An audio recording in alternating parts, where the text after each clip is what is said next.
Good morning, everybody, and welcome to episode 11 of the Daily Grind.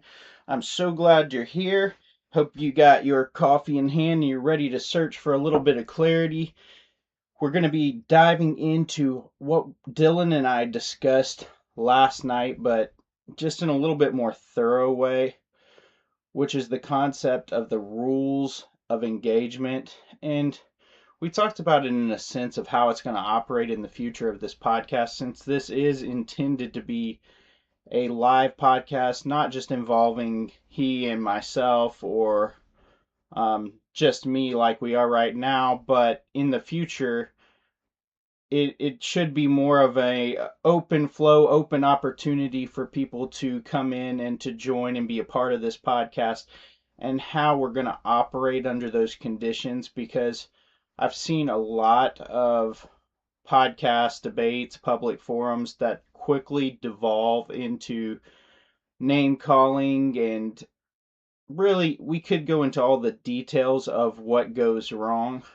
But the point is, I'd rather focus on how to get things right so that it can be a productive conversation where we learn to communicate with one another more efficiently, and not just to keep that contained to this podcast, but to let that flow over into our daily lives so that we can see improvements in relationships that we might even feel like are failing at the current moment.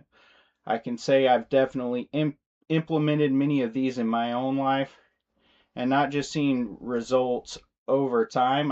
I've seen results quickly, and those results have been holding. So it does produce some immediate struggles sometimes because it's a change in mentality. It's a change from where someone like myself who thought that you were just making the best possible choice, that the truth can't be known, to living in such a way that it is knowable and it's worth studying out, it's worth finding out, it's worth holding to what you know is right despite what other people think, not because you don't want to listen, but because you're willing to hear them out. But when they ask for evidence, they don't have it for you, and they want to. They think they're giving you the right advice, but a lot of times you'll find that underneath it's more of what they feel is right, what would make them feel more comfortable in the situation, and to accommodate that, maybe to misalign with what's going on in your own life and the direction you're headed. And so we want to try to be gentle with people and loving with people, but at the same time to compromise what is rational, what is logical, in order to comfort people's feelings. If truth exists, this is not helpful. It would be the exact opposite of helpful. Now, just a reminder for anyone who is new to the podcast, there is another teaching method of this method of learning, which you can find at burdenofproof.co. If you type that in, it's going to take you to the shop page of the website where the first two books are available free. First book, The Flaw, actually, the second book's not available free right now. Eventually, I intend to make it free. The first book is available free right now. It's called The Flaw, and you'll just hit add to cart. It'll have a couple other buttons to press, but it's completely free to you, and you won't have to give any kind of information or anything. So I hope you'll test that out, especially if you like a fiction series and kind of experiencing vicariously through characters in that type of a situation. For me, I actually, ironically enough, learned better this way in a one-on-one direct type conversation. So for me, writing fiction books wasn't really my aspiration, but now I read back on the ones that I've written. I absolutely I enjoy doing it, and I feel like it can be very helpful for the person who learns that way. So I guess we'll go ahead and dive into the material. And as I said, last night, Dylan and I, we went over a lot of this stuff, but it was on a more basic scale, just kind of going over what all the laws of engagement will be. The word law means a constraint or a boundary. Once this boundary is discussed, it's not to be crossed unless there is a specific rule or constraint that allows you to cross it. So um, that should be specified in any given conversation, in any given situation, what those boundaries are, or we're going to end up crossing over each other's boundaries. We're going to be talking past each other, and guess what? We're not going to be getting on the same page. So hopefully by this morning's episode, we'll really learn what it means to get on the same page for the sake of a conversation. So the first thing that we discussed, and I'm going to discuss today, is terms. A term in and of itself, while to us it has a specific meaning, it's really a label for something concrete, for a thought, for a action, whatever the case may be. And we tend to try to get on the same page when it comes to the dictionary and lexicons and that type of thing. But when I go to try to go look it up, sometimes I find that the words that they use, some of them are additional, as in they're unnecessary. Sometimes definitions 1, 2, and 3 actually contradict each other. And so that just shows how difficult it is, especially if you're speaking English, or especially even more if English is your secondary language. I mean, I've actually heard that before, how difficult it is coming in with our phrases and figures of speech, because it's almost like we're not even saying what we intend to say. And I guess that can be fine, and it's fairly efficient in the aspect that you use less words, less terms, less to learn starting out. In the long run, I don't think that benefits us. I'm fairly certain that it doesn't, because while we may think we're on the same page, I've witnessed recently extensively how people aren't actually on the same page. They think they're talking about the same thing, but without asking qualifying questions to see what specifically is being discussed, we're really just talking past each other. We may even leave happy that we think we agreed and never even talked about the same thing at all. And looking back, I wonder how many times that actually happened without me recognizing. I wonder, how many times that happens in general without any of us recognizing it. Or the opposite, we recognize it and we just can't seem to get on the same page.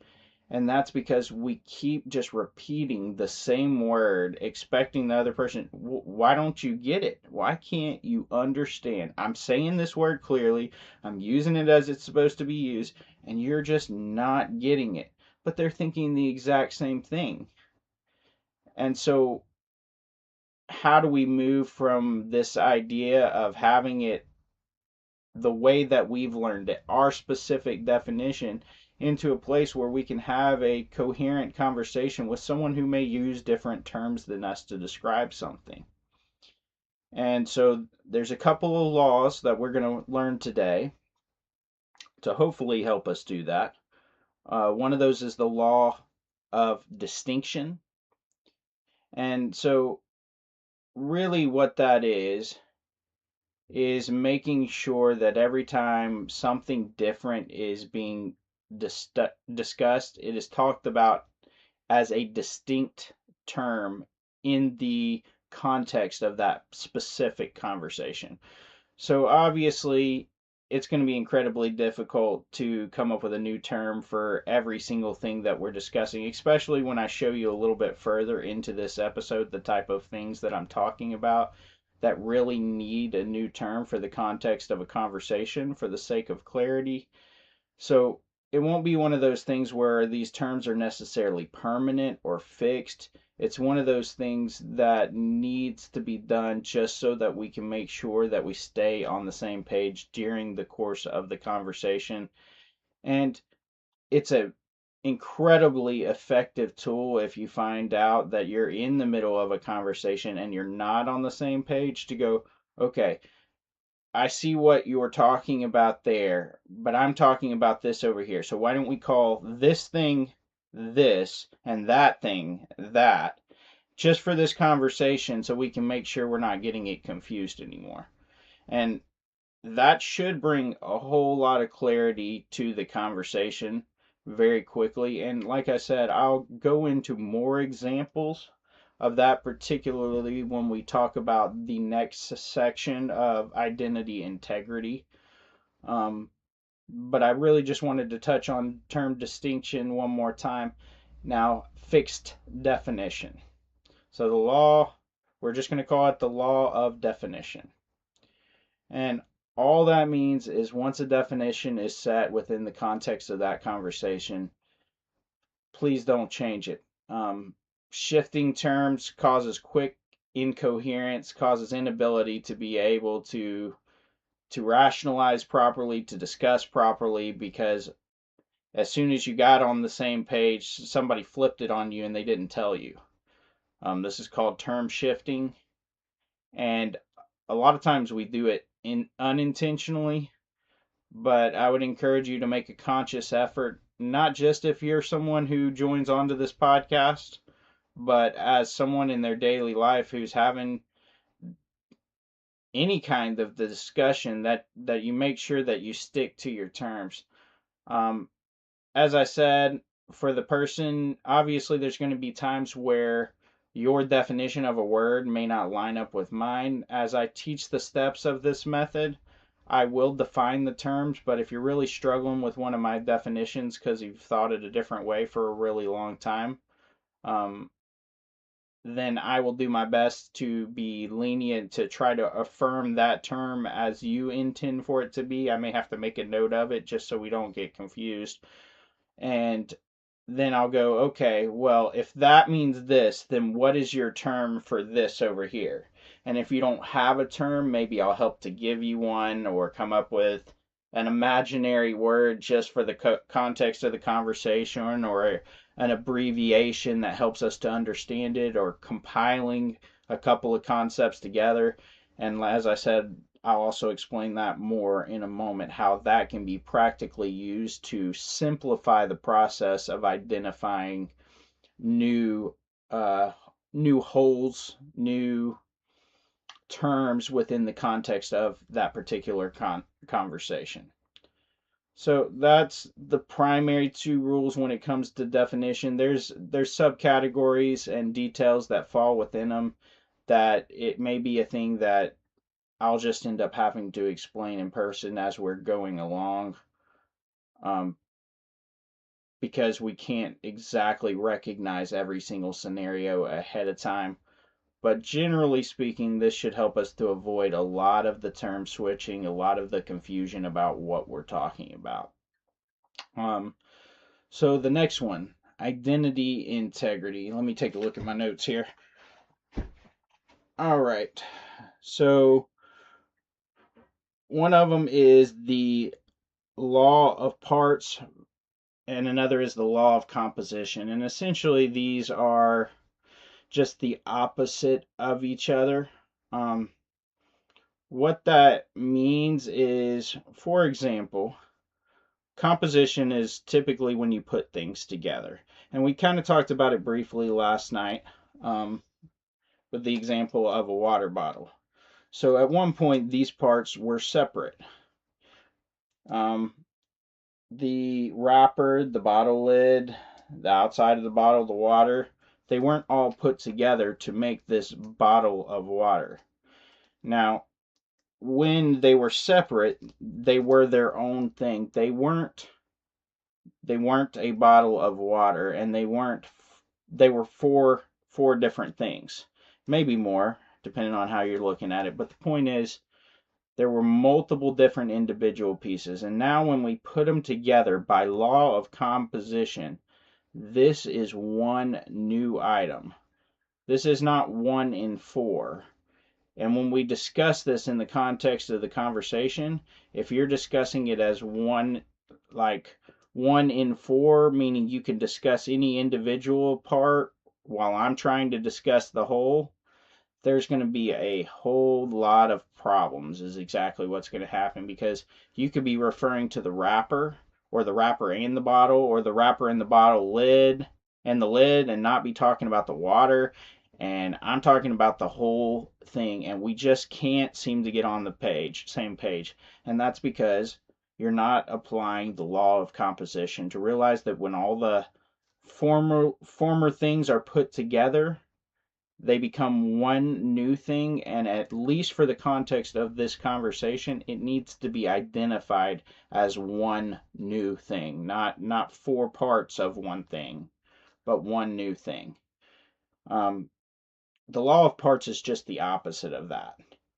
It says when you take this apart, so I'm thirsty anyway, so that works out.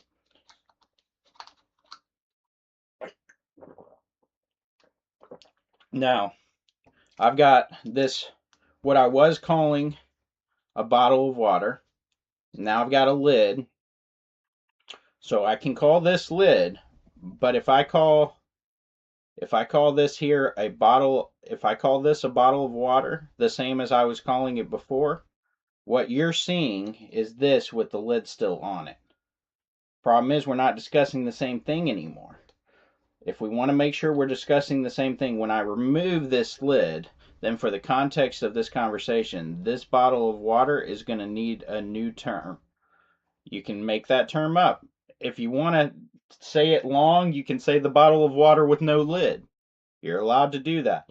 That does make it a little more complicated. Maybe you just, for the course of this conversation, pick any word, call it a doxa, call it a saxa, call it a zova. It doesn't really matter.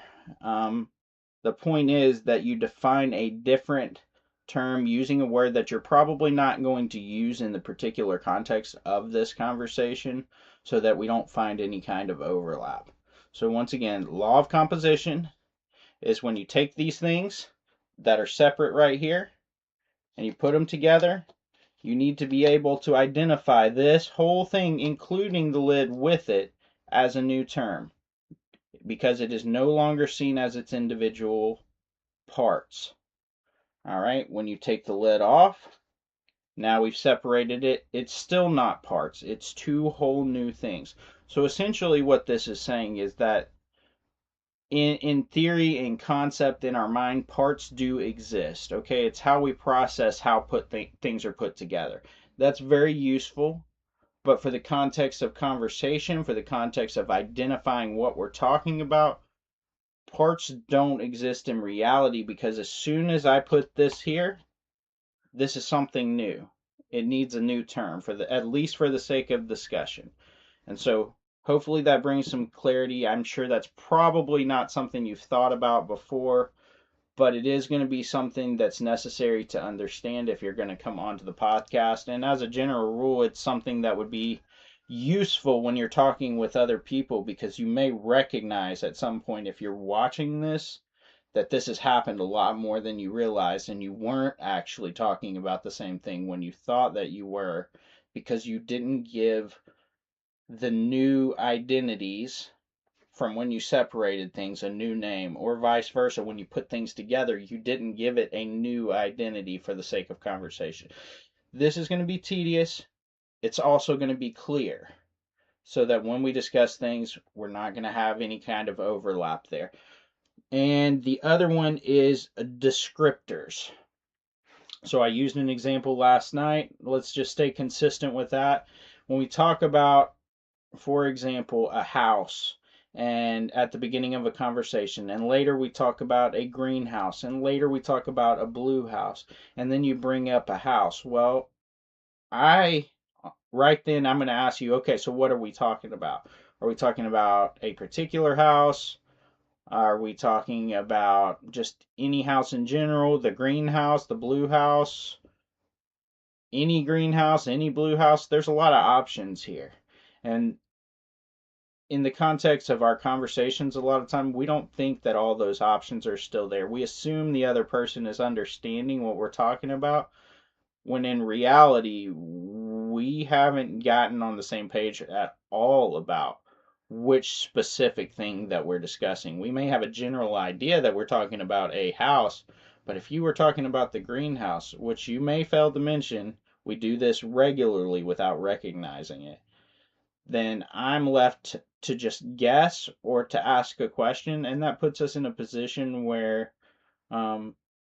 it's like, do we really want to guess? And what if we don't notice that that's happened, that we've switched our terms, switch our identities without even realizing it in the course of the conversation, and now we're back on different pages again?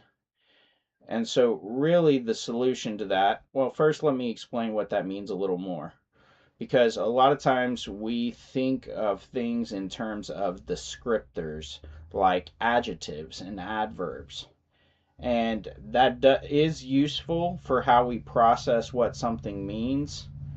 But in the context of a conversation like this, it's going to prevent us from identifying exactly what we're talking about in some cases. So, with the blue house, a lot of times we think blue is a descriptor of the house, but what we're not realizing is it's just like the water bottle. Okay? So, say I take this off. Right now, we called it just a bottle of water with no lid. Okay, so we could come up with one term. I think that's easier typically, so we just call this a Zoxa, this is a lid, okay? So when we talk about it in those terms, they're two different things. The same is true when it comes to the house and blue. All right, so we got a house here, we've got a property, a color that is blue. Blue is actually its own identity. And I know we see it as an adjective, as a descriptor of something else, but technically blue is its own whole. It has its own identity, its own term. So what we're doing is we're not really putting one attribute onto another thing or a descriptor onto another thing. What we're doing is we're taking two wholes, just like we were discussing before, and we're putting them together and we're forming one new whole. And so in that case, it would need its own term for the sake of the conversation. If you want to discuss it as the house of blue or the blue house, that's two words. You're welcome to do that. Make sure that you don't miss those words. We can do that. We need to clarify that moving forward. Or you could do something like HOB, like an abbreviation, House of Blue. It's also, in that case, it's the same as putting the two words together. A couple of easy ways to remember it for the context of the conversation is to come up with an abbreviation for that new term, that new identity, or to take the two words and put them together in a way that doesn't overlap with any other word that you may use in the context of the conversation, or any other word that has significance and meaning to you that may cause you to misassess what that word means in the context of this conversation. And I recognize that people aren't going to always pick this up and understand it immediately. Just because you hear this lesson doesn't mean you're going to put it into practice that instant. It's going to take some time, and if we're having a discussion, I'll try to help you along the way and ask the right questions to lead us so that we can get on to the same page. And so the same thing is actually true of adverbs. Adverbs are descriptors in our mind, but when we add an adverb, what we've done is make it a new thing. So, for example, you have a runner, and you say, well, that runner is fast. It's a fast runner. All right, that's not the same thing as a regular runner or a slow runner. That's a new thing. But particularly, I would ask, what do you mean by fast? This is going to seem tedious at first. Do you mean above 12 miles an hour, above 15, 18 miles an hour? And once you give me a specific number or definition of what you mean by fast, I'll go, okay, for the course of this conversation, is it all right if we call that 18 run or run 18? Now we know exactly what we're talking about. We're talking about a runner who runs faster or fast as 18 miles an hour. Now, when you talk about a fast runner later, I'm not wondering how fast this runner is running. And that allows us to once again stay on the same page. I know, like, once again, this can be a little tedious, and it seems like sometimes it may seem inefficient, but what I would encourage you to do is to try it. Um, don't wait till you get on an episode of the podcast to find out if it works. Go test these things in your daily life. Ask yourself if there's any chance you're assuming what the other person is saying, and ask a clarifying question to see if you find out that they were in fact saying something different. And then ask them, hey, do you mind if we just, for the course of this conversation, do you mind if we call that something else? So, like, I just want to make sure I'm understanding you clearly. And I think you're going to find that this level of term distinction, this level of fixing your terms, this level of understanding that each new thing or each separate thing has its own identity, has its own terms, is going to prevent a ton of miscommunication, not just here on the podcast, but in your daily lives. And so, once again, I hope you'll give that a test. I hope it brings great benefit to your life.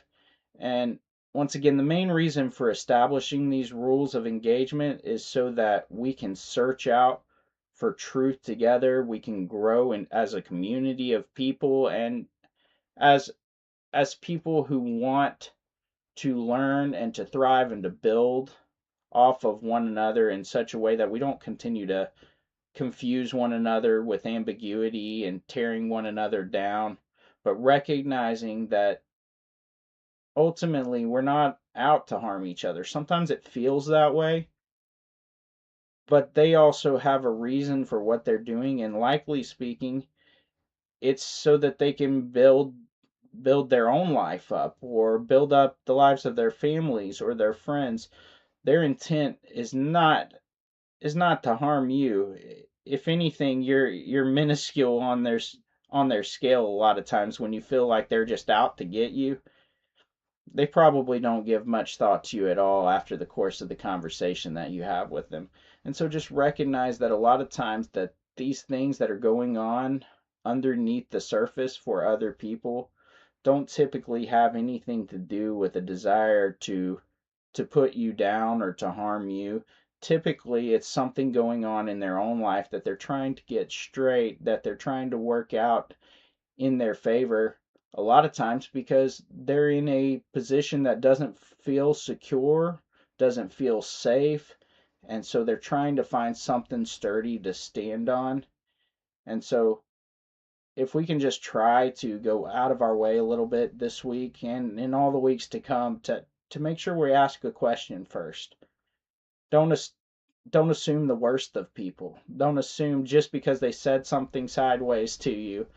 Um, Let me clarify. Just because they said something negative to you or about you, don't go and assume that it's out to that the goal is to harm you, but rather try to recognize what their underlying motive is, and then reframe the conversation, because what you can't do is reframe someone else's mind simply by willing it. What you can do is reframe your own mind.